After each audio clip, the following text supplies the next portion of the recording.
السلام علیکم ورحمت الله وبرکاتو. یو بل نوی ولاګ ته ښه راغلاست. امید لرم چې د دنیا په هر ځای کې یاست، روغ جوړ او صحتمند به یاست او د ژوند چارې به مو په خیر.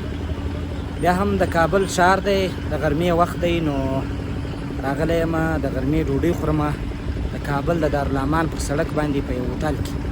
نو تر دې له مخه چې هوټل ته ورسم نو د هغه شاوخوا ساحه د دارالامان سړک در باندې وینم، هغه بعد ځمه د شاته هوټل بهترین رستورانت په نامه یو رستورانت دی، دغه ته ورځو، دلته ډوډۍ خورو. نو تر هغه له مخه د دارالامان ساحه در باندې وینم. نو دا هم د کابل ښار د دارالامان ساحه ده.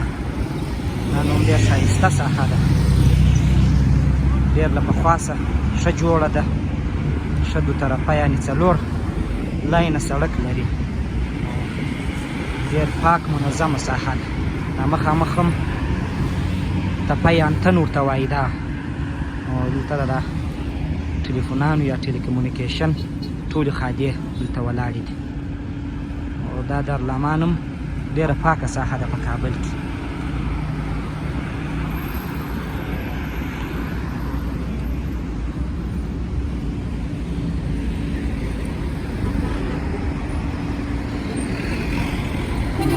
دې خوا څه لمر هم دی، نو ځو په دا هوټل کې ډوډۍ وخورو. ښه مخامخ بهترین رستورانت په نامه یو هوټل دی، دلته ورځو ډوډۍ خورو.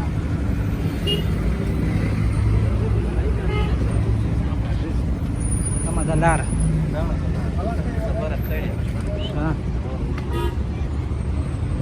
دغه لار ده که دغه؟ السلام علیکم. ساعتان خو بس بخیر هستی انشاءالله. دلته به کښېنو، هغه ساحه صحیح ده.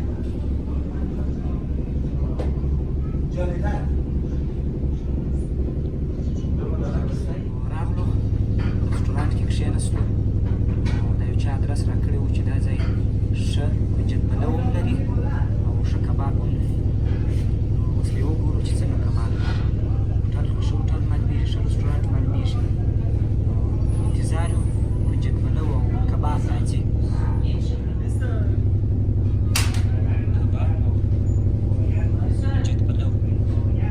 کابلی پلو د چی شي لري؟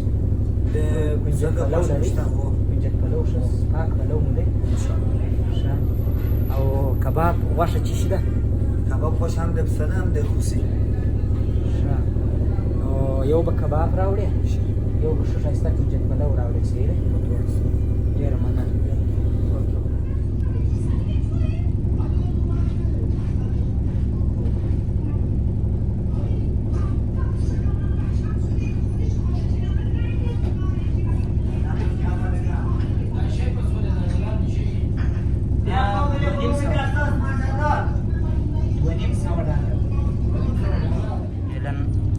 چار راغلل او ښه لوکسه ډوډۍ راغله ګرمه.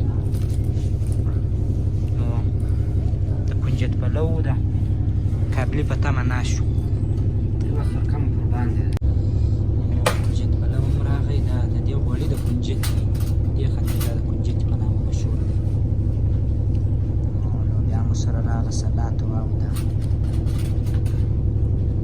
کنجد پلو راغی. نو دې دا غوړي د کنجد دي، نو ته وایه چې زه یې وګورم خوښ شوم د پسه د پښې چې څنګه خوند دی.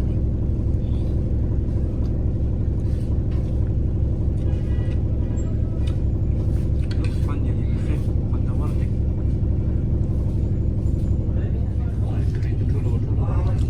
یا دا پسه کباب هم راغی. نو کابل کې خو نو بس کباب ډېر مشهور دی. خبره خلاصوي مو وخوړله، نو اوس مو چای راواچولې. چای دی. نو ډوډۍ مو وخوړه الحمدلله، ډېر ښه خوند یې وکړ. ښه کباب یې و او ښه کنجد پلو. نو دې ځایه ځو، اوس د دارالامان سړک شاوخوا در باندې وینم. نو راځئ ولاګ را سره تعقیب کړئ.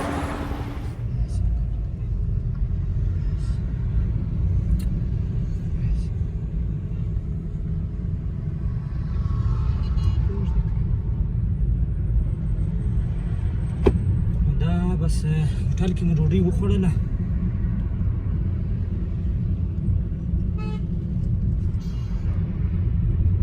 مخ پولې دغه با چې د انتن تپه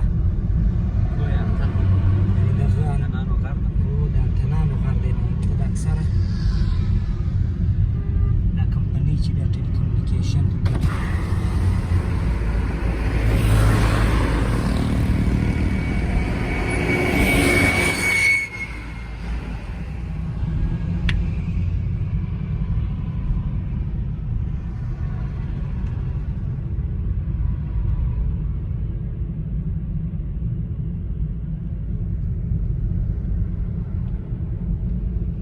دارالمان سړکان چې دي دا ډېر پراخ دي اوس خو کابل ښار کې نور هم ډېر پراخ ساحې جوړې شوې د سړکانو په حساب باندې په اول سر کې د دارالمان ډېر پراخ سړکان وو ښه ساحه وه د وخته څه د دارالمان ښه ساحه ده نو ځکه په یو طرف ته کارتې چارو کارتې سیرو دا پراته دي او مشهوره لیسه چې ده لیسه یا بیا ده دا نو بس د دې مزنګ چوک دی د مزنګ چوک دی نو د مزنګ په چوک باندې کلي خواته ځو د مزنګ چوک باندې راوګرځېدم مخ د سینمای تعمیر و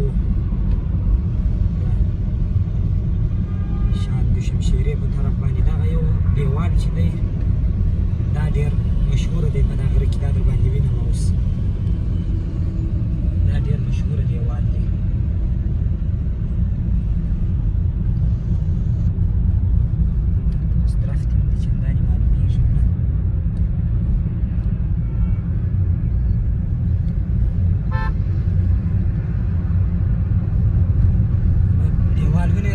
سره سول شوی دی دا ډېر پخوانی تاریخ لري دا دیوال دا په غره کې جوړ شوی دی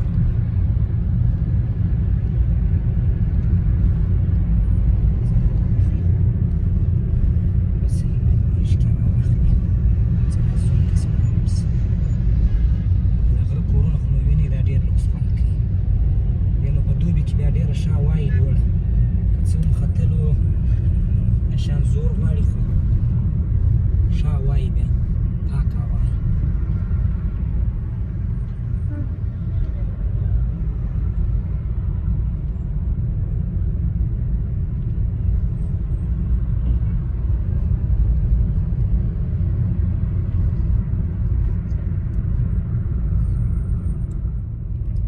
دا هم بس یو ډېر ښایسته پارک دی د پارک شهر په نامه باندې ورځ که له خیره سره وخت و بیا به راسو ورته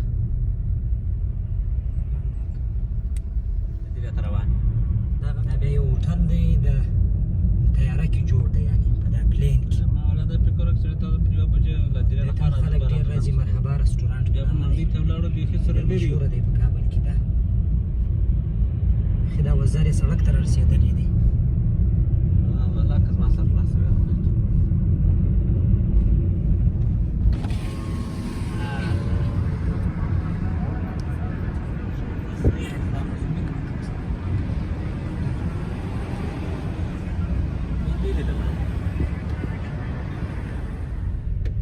نو بس دغه د جاده یا د سړک باندې دا کورونه معلومیږي ډېر لوکس خوند کوي دا زما ولا ښه خوښ هم دي ښه خوند راکوي چې دلته مې کور وای ډېر خوند به کوي خو د دې دا د شانو کښته کولو پورته کول وای ډېر زور غواړي بیا په تېره په ژمي کې خو بیخي کیسه وي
دې ساحه کې نو هم ډېر سهاره تر ماښامه بیروبار زیات دي. نو دا د کابل دریا چې ورته وایي دریای کابل د کابل رود په منځ کې تېر سوی. دا خواته هم دوکانونه دي او دې خواته هم دوکانونه دي دغه شان دي. دا هم ډېر تاریخي دوکانونه دي. دا جوړښت یې معلومېږي چې دا د ډېر وخت دی. ډېر وخت نه دا د کابل پلي باغ عمومي و. دا د افغانانو ته چې دا لاره تللې ده.